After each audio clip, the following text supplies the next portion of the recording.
नमस्कार दोस्तों, stock market studies में फिर से एक बार आपको बहुत-बहुत स्वागत है। तो आज मैं फिर से आपके सामने कुछ इम्पोर्टेंट कंपनी के अपडेट्स लेके आया हूँ। तो इस गिरावट के माहौल में मतलब इस कंटिन्यूअसली मार्केट जो गिरते जा रहे हैं, तो 20,000 से 18,000 के जो लेवल्स में कंपनी मतलब निफ्टी आ चुके हैं। इस सिचुएशन में देखिए सारे कंपनीज के ऊपर गिरावट हो रहा है, ऐसे नहीं कि कोई पर्टिकुलर कंपनी के ऊपर करेक्शन हो रहा है। ऑल ओवर इंडाइसेस का गिरावट हो रहा है, उसके साथ साथ मिड कैप, स्मॉल कैप और माइक्रो कैप दोनों कंपनीज के मतलब दोनों कैटेगरीज कंपनी के भी गिरावट हो रहा है। तो इस सिचुएशन में जो कंपनीज के बारे में यहाँ पे डिस्कशन करूंगा उसके ऊपर क्या राय होने वाला है वो भी मैं आपको चर्चा करूंगा इस वीडियो के माध्यम से। और ये वीडियो टोटली एजुकेशन पर्पस में होगा, कोई भी बाय एंड सेल का रिकमेंडेशन नहीं है। तो सबसे पहले मैं रिक्वेस्ट करूंगा चैनल को सब्सक्राइब करिए इस तरीके से इंफॉर्मेशन पाने के लिए। तो फर्स्ट जो कंपनी के बारे में बात करूं उसका नाम है महानगर गैस लिमिटेड।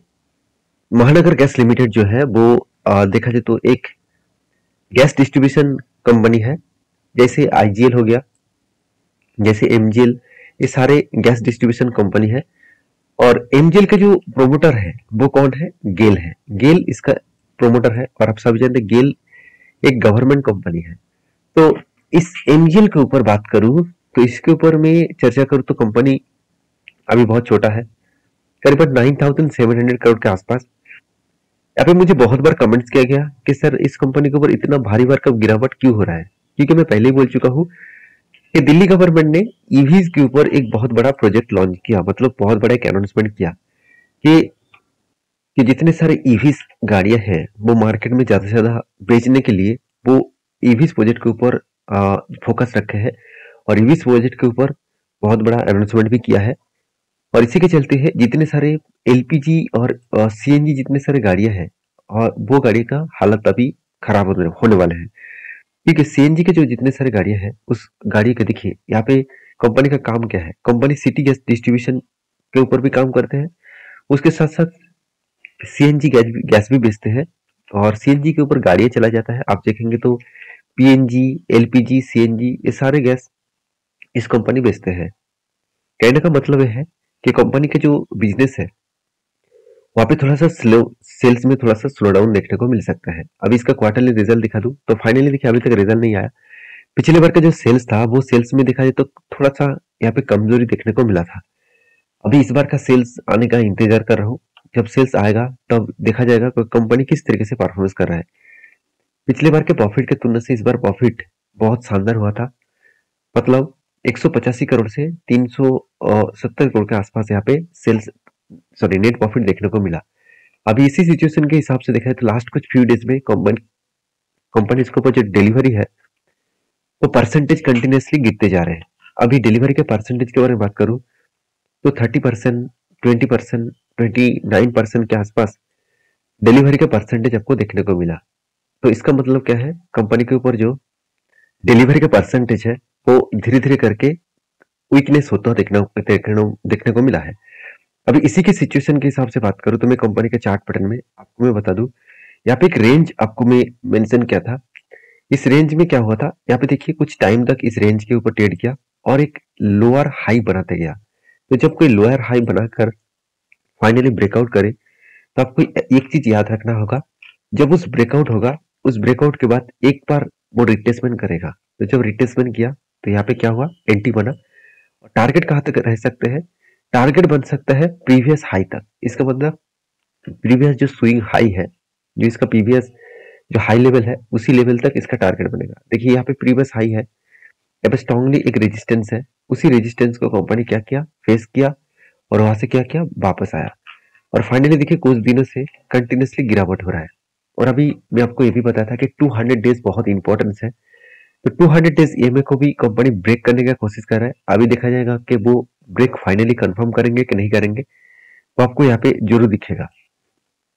तो फिलहाल के लिए मैं यही कहूंगा कि इस कंपनी के ऊपर अभी निवेश करने से पहले एक बार जरूर स्टडी करिए, क्योंकि कंपनी के ऊपर थोड़ा सा प्रेशराइज तो है और मार्केट में के ऊपर भी प्रेशर है और साथ ही साथ कंपनी के इंडिविजुअल भी प्रेशर है।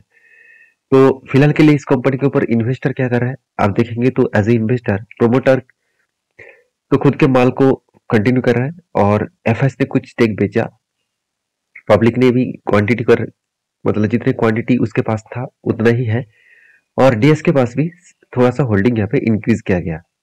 तो ओवरऑल बात करूं कंपनी के ऊपर सोच कर समझ कर काम करना।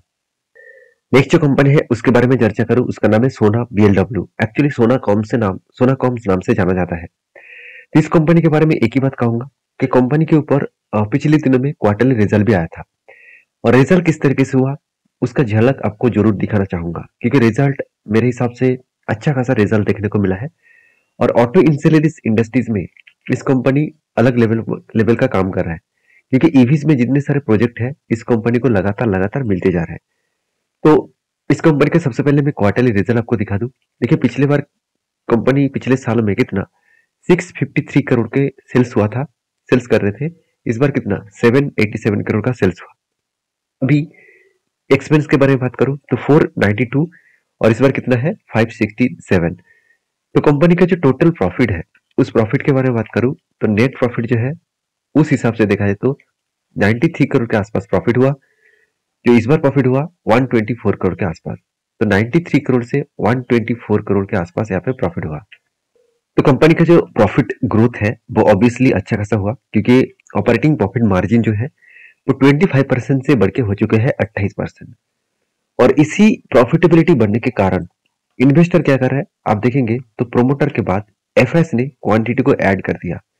मतलब करीबन 3% सॉरी 2% के आसपास यहाँ पे खुद का होल्डिंग्स को बढ़ा चुके हैं। डीएस ने भी क्या किया, खुद का स्टेक को थोड़ा छोटा मोटा बेचा। अभी पब्लिक भी कंटिन्यू कर रहा है और प्रोमोटर भी इसके ऊपर कंटिन्यू कर रहा है। तो सारे दिशा में देखा जाए तो कंपनी के ऊपर एक पॉजिटिविटी देखने को मिला है। अभी इस कंपनी के ऊपर बैलेंस शीट के बारे में बात करूं तो आप देखेंगे तो इस कंपनी के जो शेयर होल्डर है तो उस शेयर होल्डर के हिसाब से कंपनी का जो रिजर्व है उस रिजर्व भी बढ़ रहा है, और कंपनी का शेयर कैपिटल भी बढ़ रहा है। आप देखेंगे तो शेयर कैपिटल में पहले कुछ साल पीछे चले जाएंगे तो 28 के आसपास था, आज कितना है 585। और रिजर्व के बारे में बात करूं तो देखा जाए तो 28 माइनस था, अभी कितना बढ़ चुके हैं 1847 के आसपास। तो यहाँ पे अच्छा खासा यहाँ पे रिजर्व भी बढ़ा, और कंपनी का बोरिंग्स भी बढ़ा, कंपनी का अच्छा खासा बोरिंग्स भी देखने को मिला। तो ये सारे पॉइंट्स के हिसाब से एक ही बात कहूंगा, कंपनी में अच्छा खासा ग्रोथ जरूर बढ़ रहा है, क्योंकि बोरिंग्स जो बढ़ा है उतना ज्यादा नहीं है। पहले जो बोरिंग्स था बहुत ज्यादा था, अभी बोरिंग्स कम हो चुके हैं, और रिजर्व लगातार बढ़ते जा रहा है। और उस हिसाब से कंपनी खुद के बिजनेस के ऊपर अच्छा खासा पैसा भी लगा रहा है। तो इसका मतलब कंपनी में ग्रोथ होने का चांसेस हाई पॉसिबिलिटी में है। तो एज ए इन्वेस्टर तो मैं पहले बोल चुका हूँ, इन्वेस्टर भी धीरे धीरे करके होल्डिंग्स को बढ़ा रहा है। और डिलीवरी का डेटा दिखा दूं तो लास्ट कुछ फ्यू डेज में कंपनी के ऊपर देखिए अच्छा खासा डिलीवरी उठाया गया था। अभी पिछले दिनों में सिर्फ 25% का डिलीवरी उठाया गया, मगर इस दिनों में बहुत ज्यादा ट्रेड भी हुआ। तो इतना ज्यादा ट्रेड क्यों हुआ, क्योंकि कंपनी का रिजल्ट भी आया था। तो आप देखेंगे तो ट्रेड का जो वॉल्यूम है, यहाँ पे जो बिग कैंडल दिख रहा है इसको ट्रेडिंग कहा जाता है। तो एनएससी और बीएससी में जो ट्रेडिंग वॉल्यूम है, ट्रेडिंग का मतलब क्या है, जो इंट्राडे ट्रेडिंग किया गया है। तो इंट्राडे जो ट्रेडिंग किया गया है वहाँ पे वॉल्यूम आपको बहुत ज्यादा देखने को मिलेगा, और जो एनएससी बीएससी का जो वॉल्यूम है वो यहाँ पे वीक होता देखने को मिला। तो मैं जरूर कहूंगा इस कंपनी के ऊपर फोकस रखिएगा एज ए लॉन्ग टर्म के लिए। और फिलहाल के लिए देखिए सिचुएशन क्या है, देखिए एक शोल्डर कम हेड कम शोल्डर बना था, और फाइनली वो शोल्डर को ब्रेकआउट होने के बाद ही कुछ डिसीजन बनता, मगर यहाँ पे कोई डिसीजन नहीं है, क्योंकि देखिए उसके पहले से ही यहाँ पे करेक्शन हो चुके हैं। और मैंने आपको ये भी बताया था कि 200 डेज बहुत इंपॉर्टेंट होते हैं, आप ध्यान से देखना। 200 डेज को टच किया, उसके बाद देखिए कितना शानदार वॉल्यूम के साथ अप टेन में गया। अभी देखिए मैं बहुत बार बोल चुका हूँ कि वॉल्यूम देखकर खुश मत हो जाना, इस वॉल्यूम का आपको ये देखना है कि वॉल्यूम डिलीवरी का है कि ट्रेडिंग का है। अगर ट्रेडिंग का वॉल्यूम है तो फिर से वो करेक्शन हो सकता है, अगर डिलीवरी का वॉल्यूम है तो यहाँ पे कुछ पॉजिटिविटी देखने को मिल सकता था। तो आपके क्या राय है इस कंपनी के ऊपर जरूर कमेंट्स करना। फिलहाल के लिए देखिए एक सपोर्ट अच्छा खासा मिला, और उस हिसाब से एवर रिवर्स भी कर रहा है। तो मुझे लगता है अगर इस रिवर्स को कंटिन्यू करें तो प्रीवियस जो हाई है उस लेवल तक जरूर जा सकते हैं। तो फिर भी मैं कहूंगा आपको जा सकते हैं, इसका मतलब ये नहीं कि मैं आपको रिकमेंडेशन कर रहा हूँ। आप प्लीज आपके रिसर्च के हिसाब से करिए, मैं खुद को आपको जस्ट ओपिनियन के हिसाब से बता रहा हूँ कि इस तरीके से सिचुएशन हमेशा आपको बनता हुआ देखने को मिल जाते हैं। नेक्स्ट जो कंपनी है जिसके बारे में चर्चा करूँ उसका नाम है एलटी माइंटी। देखिए एलटी माइंटी के ऊपर सबसे पहले मैं कंपनी के डिलीवरी के डेटा दिखा दूंगा। तो डिलीवरी का डेटा दिखा दूंगा तो मतलब डिलीवरी का डेटा दिखा दूं तो आप देखेंगे कंटिन्यूसली एक डिलीवरी वीक होता देखने को मिला था।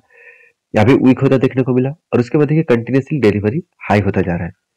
अभी डिलीवरी के डेटा आपको दिखा दूं, देखिए लास्ट कुछ फ्यू डेज में कंटिन्यूसली क्या हो रहा है, एक वीकनेस डिलीवरी देखने को मिला है। इसका मतलब शेयर के ऊपर एक प्रेशराइज देखने को मिला। अभी प्रेशर कितना बना आप देखेंगे तो कंपनी का जो क्वार्टरली रिजल्ट है उस रिजल्ट में कुछ चेंजिंग देखने को मिला, जिसके चलते कंपनी के ऊपर थोड़ा सा करेक्शन है।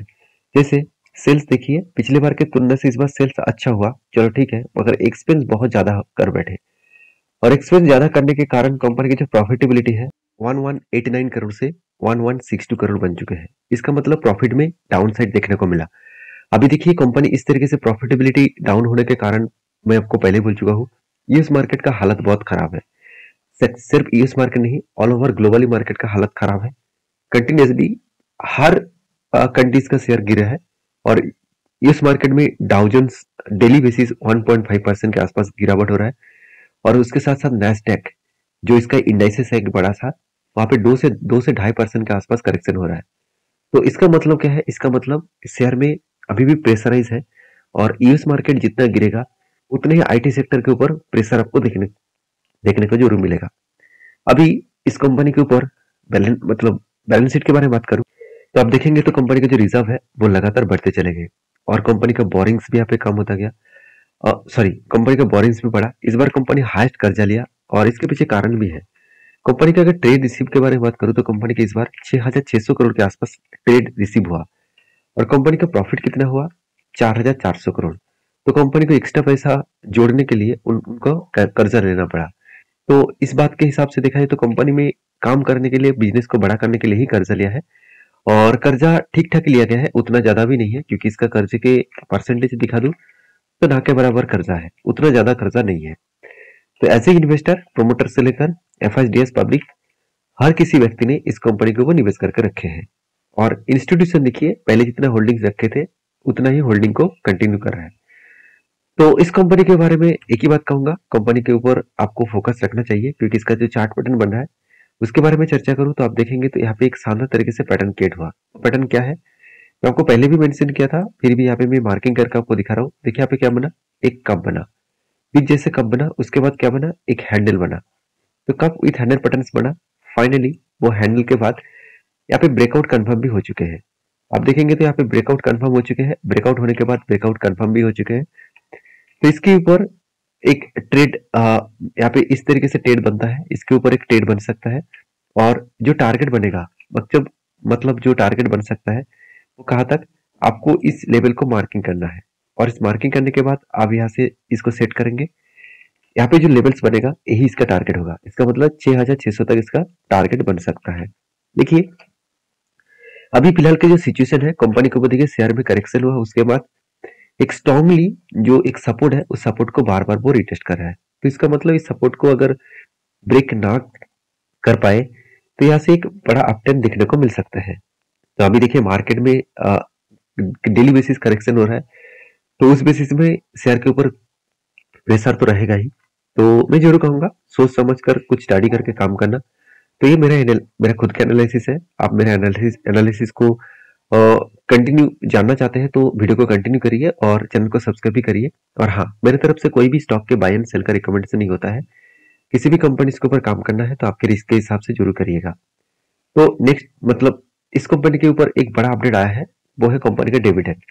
देखिए फाइनली कंपनी डिविडेंड अनाउंसमेंट कर चुके हैं कि 20 रुपया करके कंपनी आपको डिविडेंड देने वाले हैं। 20 रुपीज करके मतलब फेस वैल्यू कितना है, कंपनी का फेस वैल्यू है 1 रुपया, तो उस हिसाब से 20 रुपीज आपको डिविडेंड इस कंपनी यहाँ पे दे सकता है। तो डेट भी अनाउंसमेंट हो चुके हैं, तो उस डेट में आपको डिविडेंड जरूर मिलेगा। तो आई होप वीडियो में आपको बहुत सारी जानकारी मिला है। अगर वीडियो अच्छा लगे तो लाइक करना, दोस्तों के साथ शेयर भी करना। मिलते हैं नेक्स्ट वीडियो में। Thank you.